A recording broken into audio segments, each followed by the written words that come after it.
መክፈል ይቻላል። ሌላኛው ጥያቄ እኔ የምኖረው መካ አካባቢ ነው። ዑምራ ለብቻዬ ማድረግ እችላለሁ ወይስ በጀማዓ? ስለ ዑምራ አፈጻጸም ያብራሩልኝ የሚል ጥያቄ ሲሆን ሌላ ተመሳሳይ በሆነ ጥያቄም ዑምራ ከባለቤቴ ጋር ልሰራ ነበረ። ምን ማድረግ ነው ያለብኝ? አዝካሮቹን ሶላቶቹን ካዕባ ሲዞር እንዴት እንደሆነ ሶፋና መርዋ ሁሉንም ያብራሩልኝ የሚል ጥያቄ ነው። የዑምራ አፈጻጸምን በተመለከተ ካሁን ቀደም በዛ ያሉ ምላሾች ተሰጥተዋል። የሐጅና ዑምራ አፈጻጸምን የሚያብራሩ የተለያዩ ትምህርቶችም ተለቀዋል። አፈላልጋችሁ ማድመጥ ትችላላችሁ።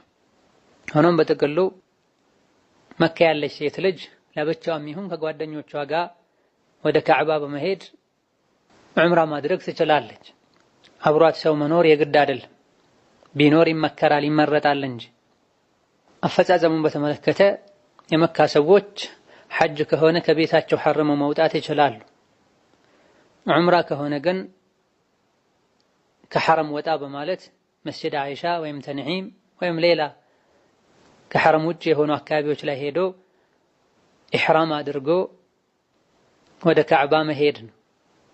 መስጂድ አልሐራም እንደገቡ ከካዕባ ዙሪያ 7 ጊዜ ጠዋፍ ማድረግ ነው።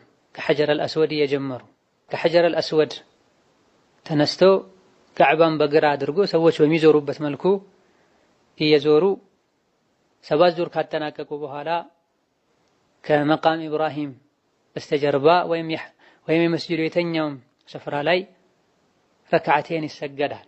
ጠዋፍ ላይ ራሱን የቻለ የሚባል ዚክርም ይሁን ዱዓ የለም። ከሩክን አልየማኒ እስከ ሐጀር አልአስወድ ባለው ብቻ ረበና አቲና ፊዱንያ ሐሰነ ወፊል አኺረቲ ሐሰነ ወቂና ዐዛበ ናር ቢባል መልካም ነው። ከዚህ ውጪ ሁሉም ዙሮች ላይ የፈለጉትን ዝክር የፈለጉትን ዱዓ ማድረግ ይቻላል። ንግግር መቀነስ በላጭና ተወዳጅ ነው። አስፈላጊ ሆኖ ከተገኘ በመጠኑ አደብ ያለው ንግግር ማውራት ይቻላል። ጠዋፍ ያደረጉ ሳለ ቁጥር ላይ ከተሳሳቱ 4 ነው 5 3 ነው 2 ካሉ ዝቅተኛውን ቁጥር መያዝ ነው። 3 ነው 4 ካሉ ሶስተኛ ማድረግ ነው። 5 ነው 6 ካሉ አምስተኛ ማድረግ ነው። መሃል ላይ ከደከመ አርፎ ቢነሱ ወይም ሶላት ቢደርስ ሰግደው ቢቀጥሉ ችግር የለው።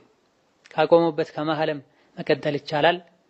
መሃል ላይ ጀምረውት በሶላት በተለያየ ምክንያት የተቋረጠውን ወደ ኋላ ተመልሶ አንድ ብሎ መጀመርም ይቻላል። የተሻለም ይሆናል ይሄ። ነገር ግን 3 ከዞሩ በኋላ መሃል ላይ ቢያቆሙ ያለፉትን ሰርዞ አንድ ብሎ መጀመር ግዴታ አይሆንም። 3 ከግማሽ ከዞሩ በኋላ ሶላት ቢመጣ ሶላት ቢደርስ